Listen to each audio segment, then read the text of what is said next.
Hello and welcome to the ZAFFIE Show.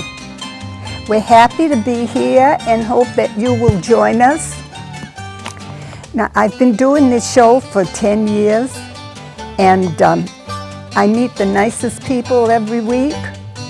They come in happy and so polite and nice and inform us about what they're doing. It's a pleasure to have everyone. And I know, that's how I know that everybody has a life story. Everybody has a story. And then we die, and what happens to our story? It does remain. The shadow of it remains. And today, I would like to speak about a lady that left their achievements and her contributions to our country. She was a professional nurse, and she, let's see, how can I say this? She served her country and her community. And she was very compassionate, and she left a lot behind. And I would like, and as we discuss all the wonderful and courageous things she did, she would be thrilled to know that her son is doing that. And David PITMAN, welcome to our show. Thank you for coming. Thank you for inviting me. It's a pleasure to have you. And I know you loved your mom, and she loved you. Very much so. And she was happy to have you, thinking she couldn't have children. Yeah, she had one. Yeah. Yeah, but her health situation after World War II was such that they really didn't want her to have any children. But she had one, lucky for me. Yeah. David provides the warm embrace of memory as he travels back to the safe and joyous childhood. It's true. I jotted down these things so I could remember them. Time flies by, but the memories remain. And National Nurse Week is coming up soon, May 6th to the 12th. Yeah. And the National Skilled Care Nursing Week is May 12th to the 18th. So this is really a wonderful time to memorize her, to That's true. Yeah, yeah. Her name was Vivian A. PITMAN, a registered nurse during her professional life. I just jotted down these things so I could remember them. And this is a tribute of respect for a brave and courageous woman. She had very interesting and colorful life, and she was way ahead of her time. We talk about women being in the service and starting nursing homes and caring for people. And David is going to embrace her memory and tell us, what did she look like a little bit, so we'll have an idea of the woman we're talking about. Okay, she was around 5 feet tall, dark hair. I can see. Yeah, I look a little bit like her. Yeah, I think you do, from the picture. Yeah, but she was a very hard worker, tried to do the best she could by her profession. She used to say that when she was a young child, she said her dolls were always sick, so everybody knew that she was going to be a nurse when she grew up. Well, she must have been a good supervisor and a pioneer for sure. Well, as far as the nursing home situation, she owned a nursing home in South Portland from 1958 until about 1971.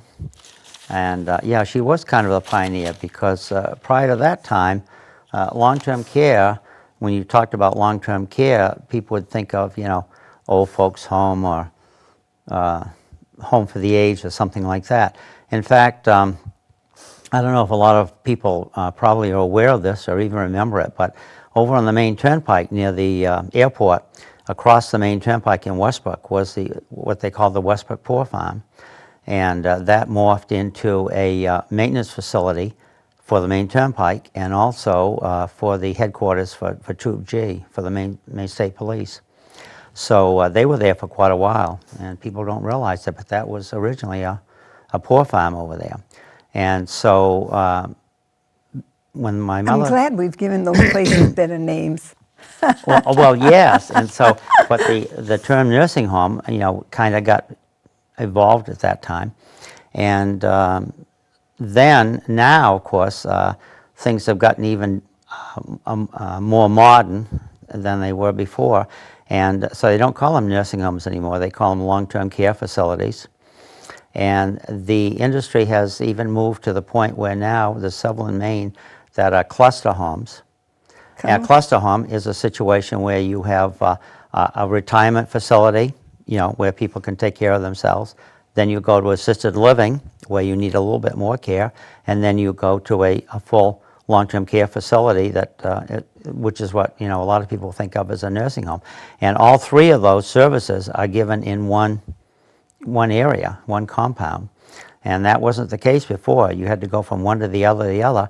And now you can, once you buy a condo or whatever in the retirement facility, then, as I understand it, you're pretty much guaranteed to be able to have a place at the assisted living when you want it, when you need it, and then from there, the long-term care facility. So it's gone to that. It's gotten to that point. That's a lot to think about. When she had her nursing home, they were mostly small. You know, she had 12 beds in her nursing home, and in the 1970s was where the larger institutions, you know, came, the 50, 100 bed facilities, and they're still around today. But they're changing, because it always used to be semi-private beds where you had two patients in the same bed, two residents, and now they're going to single. They're going to single room facilities. I don't know who's going to pay for that, but anyway. You know, when you're well and healthy, you don't think of those things. But it comes. It comes. Yeah. So, in fact, I think she'd be amazed today to see where the industry has gone. I bet she would. Yeah. And now they're getting away from the nursing home, or the whatever you want to call it, situation. They're really trying to emphasize home care now. Yeah. They didn't before. You know, when she sold her nursing home because of her health in 1971, the state said, we're going to cap the number of beds in this state at a certain number, and we're going to put more money into home care. Well, they never did. And, you know, why they wanted to do that was, I mean, like right now, you can spend $80,000, $90,000 a year for a nursing home bed, as opposed to $30,000, $40,000 for home care. And so they were penny wise and pound foolish by doing that. But now the state, because of public opinion and otherwise, they're starting to realize that, you know, people want to stay home as long as they can. And I think a lot of people, they would prefer to stay home till they die. They don't want to go to a nursing home or a long-term care facility. So the state's starting to get the message. A lot to think about. All right, and now tell us about, all right, the war came. She graduated as a nurse in 1936. Correct. And then the war came, and she traveled with the armed forces, served as a nurse, a supervisor at several military stations and hospitals. Right. She did her basic training in Arizona, Yuma, Arizona, and this is a picture of her. Imagine. What year is that? 1942, I think it was. Yeah. So she was doing basic training in Yuma, Arizona. And, of course, she was second lieutenant because all the nurses were officers. And so she was telling the story that when they were going through basic training, they were going under barbed wire, and they had live ammunition fired over their heads. And so the instructor said, keep yourself down, you know. She was brave. Keep your rear end down before it gets shot off, you know. And I don't think that well, I don't think they do that nowadays because obviously we're not in a war. They don't, they're not that aggressive. But that was, they were going through the same type of basic training as the men. Yeah. And that brings up something else. What about all the soldiers coming back that need help? Place to live, physical help, medical help? Right, right. Well, she was interviewed when she came back. She came back on a hospital ship because she had contracted tuberculosis in England. And so she came back on a hospital ship and she had to get a medical honorable discharge from the service. She would have stayed in if it hadn't been for that, but she came back and she was interviewed by a newspaper reporter about her experiences over there in Great Britain. And she said that she was very disappointed that more women had not volunteered for the military, because back then, they were not subject to the draft. One thing that I will mention, at a later date, we're thinking about doing a program on this whole issue of women in the military and should they be subject to the draft. That's a hot button issue right now. Yes, it is. Yes, and it's going to become more so as we go into the election next year. But so the reporter asked her, what she thought about this whole issue, and she said, "I think more women should have gotten into the service." But one thing that I have found in an article that I was reading is that at the end of the war, Congress actually was considering changing the Selective Service Act to draft women. And that it was only because the war ended that was never consummated. But they were actually planning on doing that. FDR, Franklin Delano Roosevelt, was really in favor of that. He really thought that women should be drafted. We need more Vivians. Yeah, and so he agreed that that should be the case. I read somewhere that Barack Obama, a few years ago, President Barack Obama felt that that was appropriate to do that. And so it's going to be interesting where this whole issue goes. It is. So we're thinking of doing a program on that, so I don't want to digress, but... that would be nice to have a few people and discuss it. We're going to start discussing, that whole issue of women in the military and should they or should they not be drafted and Maybe all the ramifications of it. Maybe you should have a woman that's been in the service. Well, it's in the initial stages right now. We're talking about it. So, yeah. I don't know if I'd make a good soldier or not. I don't think so. You I don't don't think like so? to leave home. No. Well, Time will tell. Yeah.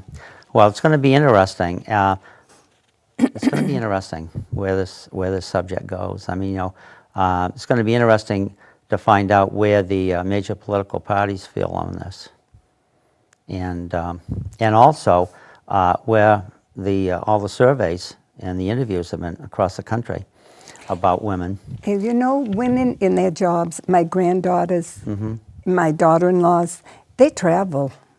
They go everywhere for their job. Yeah. So who knows? Well, this is a subject that I think will be interesting to talk about. Yeah, let's see. Oh, we need more nurses like Vivian and who think like they do, right? There's still more work to be done in the cities and all over the country in nursing homes and just what you've been saying. Yeah. And she took charge of a military hospital. She was supervisor Yeah. at several in Wales, She had Great Britain. She had good organizing skills and administrative skills and compassion and courage and perseverance. Yeah. And tell us more about what she looked like a little bit. Well, just so we can get a picture of this woman. Well, Not what she looked like, what she was I mean, like. I can show you this picture here. There's one of them that I just showed you about when she was in basic training. It was my recollection, because that was 25 years ago that she passed away. But Maybe they can see this? that picture right there I have on my office wall. That's a nice And, picture. and this particular article in the Journal Tribune, there's a little story behind that. In fact, you can show the other side of that too. This one right here. Oh yeah, show the whole page. Reporter came over, saw her obituary, and in the paper, in the Portland papers, and came over and she said, "I'm with the Journal Tribune. I'd like to talk with you for a few minutes." And she took a few pictures. And then the next week, I happened to look in there, and there it was, right there on the feature section. And I said, "I can't believe that you did this." You know, I'm speechless. You know, but yeah, that picture of my mother, the one there in front of me, is the one that's This on one my down office here? wall. Yeah, That's the a one that's on lovely my picture. office wall. Yeah, Good. She looks like a nice, strong woman. yeah, she was. Well, was. look at her. I can't Yeah. get over that. Yeah, I know it. And Yeah. that was early on. Yeah, that was, I say, 1942. Yeah. They did exactly the same basic training as the men. So, and I think now, I don't know, I have an idea of the basic military training for Army recruits. I think they have a different situation with the men with the women. Although there are some that are going through, like, you know, Marines and like that get their money's worth. She devoted her life to caring for people after she got out of the service, even during the service. And Yeah. she was honored for the good job she did and the clean place she kept. Yeah, the State Department of Human Services, Health and Human Services, when she had the nursing home, was so impressed with the quality of the care that she was giving that they used her home as a example when they were going to rate other nursing homes in the state. And that didn't make the other nursing home operators too happy that was the case, because they were being held to a higher standard than what, you know, they were comfortable with. And when they went to check with these other homes, you know, they'd say, "Well, you know, her nursing home does this and that. How come you're not doing it?" And so they weren't very happy about that. But she had probably about one of the best long-term care facilities in the state at the time that was operating. Good for her. Yeah. Good for her. And I have this here. I'm going to ask you a few things.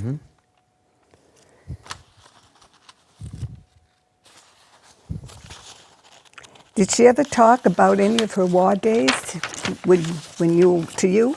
Yes, she did. When they were over at the military station hospital in Wales, Great Britain, that is, I guess, as a general statement, a lot of rain, you know, rainy, cold, damp climate. That's how she got tuberculosis, okay, because of that damp climate. And she had a couple of interesting stories. Like, one of them was, of course, they were in tents because it was, you know, during the war. And she said that the company cook over there really tried to do all he could to, you know, to take care of the nurses. And because of the fact they were having to live under such austere conditions. And so, and also they had to burn coal in the tent. You know, they had drums in the tent to burn coal to keep warm. And she said that one time the company cook came over and he had a slab of fat from one of the cattle, I guess, that they were preparing, you know, for beef. And he brought that over and he threw that in this barrel, you know, to get the fire going. And she said it got the fire going all right. It smelled up the entire area with that burning fat. And she said the company commander came running around wanting to know what was going on. And she said if he ever found out that it was the cook that did it, he would have court-martialed him for that. Ooh. Yeah. Oh. She, okay. Her facility, she had her facility in South Portland Yeah, yeah. from 1958 to 1971. Yes. That's quite a while. Yeah. And then she had to, it wasn't, I mean, her tuberculosis was right after World War II, but she had some other medical conditions that caused a strain on her, and in 1971 she had to sell it. And that was the beginning of her retirement. Was she sad? Well, and you came along afterwards. Well, After she retired, or you were born by no, then? in 1947 I was Okay. born, yeah. Thank you for the compliment. I wasn't thinking. No, but I mean, it's... She's been You on. might as well know it, I'm 71, and some days I feel every day of it, so anyway. You're a baby next to me. Yeah, well, You look good for your age. you could be an older sister. Yeah, yeah. 71, yeah. Yeah. My oldest child is 67. Oh, well, Yeah. That would make me too young of a mother. Yep. All right, she was chosen to appear in several local television interviews that discussed her military career, and an interview took place during Operation Desert Storm. yeah, it was around 1990, whenever it was, 90, 91 in there. And then she was selected as the subject of a number of newspaper articles And I've showed you on some of them women already. in the military. Yeah, Veterans Day and Memorial Day. She was selected several times to do that. She was interviewed on Channel 13. I think it was around, well, at that time, at Desert Storm, 1991 or so. And they came over and interviewed her.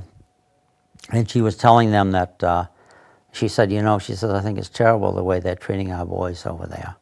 And she said, and I have a copy of the tape. I bought a copy of that tape from Channel 13. And she said, I would like to go back in the military. Here she was, late 70s.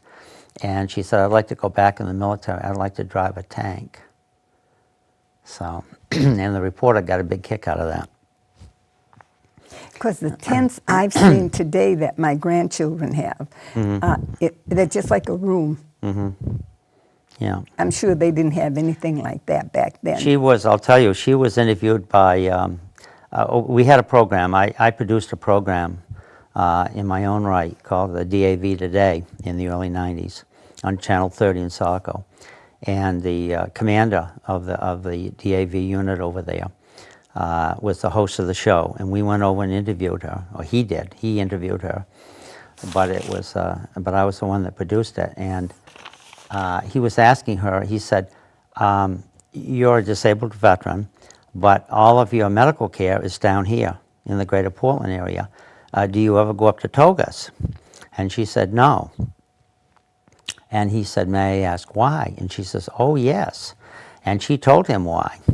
And she was not very complimentary about the Veterans Administration.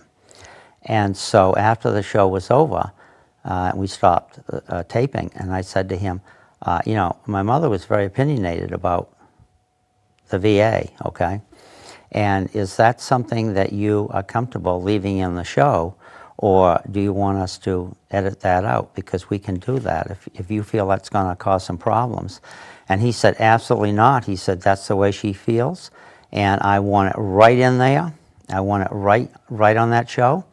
I don't care if it hurts any feelings or not with them up there. And she said, and he said, I would send them a copy of the tape because they need to hear it, And over the last 5 or 10 years or so, there's been some stories about different things that's happened in the VA that are not very good. Unbelievable, unbelievable. Yeah, so he said, no, leave it right in there, and they need to hear it. Yeah. Unbelievable. I'm looking at the notes. Tell us about the Evergreen.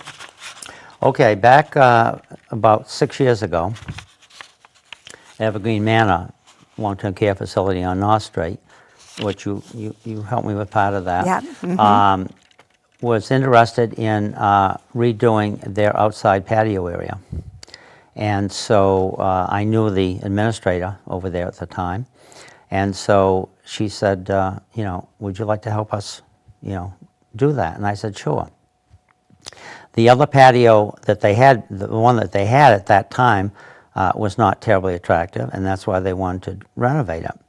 So we got a group, one of the residents at the home was regularly visited by a minister over here in Biddeford, and he had an affiliation with a church in Dallas, Texas. And so he said in July of that year, he said, we got about 30 young people coming over, and they're going to be working here, not just at the Evergreen, but at other places. And he said to her, he said, you need any help? And she says, boy, do I need help. So they came over, and they painted the entire outside of the home, and the couple of rooms they painted, and tore down the old patio area, constructed raised beds. We put perennials in there, and paved the area because it was not, the pavement was all breaking up, and made it good. Put new furniture in and everything like that. We spent $8,500 on just material because all the labor was donated. And so after we got all done, she says, you know, your mother had quite a career with her nursing home and as a nurse in general. And so what we'd like to do is dedicate that area to her. And so we have a plaque, which is outside the door going to that area, and a plaque in the inside. Nice? Yeah. And so, you know, and I said that's really, you know, fantastic that you wanted to do that. And just now, there's a new administrator over there, and well, as of last fall, that I haven't had a chance to meet yet. And I was going to go pretty soon here to see him before, and I was hoping to see him before we tape the show, but I was not able to do it. I will talk to him, and I'm going to tell him that we taped the show, and they've been mentioned on there. And so now what they're thinking of doing is, rather than just having the raised beds with perennials, they would like to go one step further and start a garden club of the residents. And they're going to, you know, let them plant vegetables and various things like that. And the raised beds are at a height where the residents can reach. You know, they in wheelchairs. A lot of them in wheelchairs. They can reach over, and they can get involved in that. And I think that's a fantastic idea. I really do. And there are other long-term care facilities that do that too. Around. Well, that's looking into the future. Yeah. And eating good, healthy food. And you know what? We get older and we get down on the ground. We can't get back up. I'll tell you quickly one story about that. The day that these people arrived, they had to pay their own way from Dallas to come up here. Paid their own way. They stayed with host families all the time they were working up here. And they were in their late teens, early 20s. And so when they arrived, I said to one of the fellows, I said, and this was like the end of June when they got here. And I said, it's about 10 o'clock in the morning. It's supposed to be 75 or so today here. Just out of curiosity, do you have any idea what the temperature is like at home? And he said, I can look that up on my phone, and I'll tell you exactly right now. Now, they're an hour behind us over there, but he looked it up, and I said, so what's the temperature back in Dallas right now? He said 115 degrees. Ooh. I said, you must be going into hypothermia over here. I mean, goodness gracious, you must be shivering. And he was laughing his head off. He said, you know, he said, this is great. He said, it's boiling over there right now. Well, our state is a beautiful state. It is. It is. It's the best. It is, yeah. Winter can be a little rough, but it's beautiful. Well, it can be rough in Texas, too. They have some That's bad weather right. down there, too. So, Oh. you know, it's not all clear blue skies and gentle breezes down Now, with all this border stuff, too, that doesn't help anything. there. Yeah. See how time goes on and things keep changing? Mm-hmm. Yeah.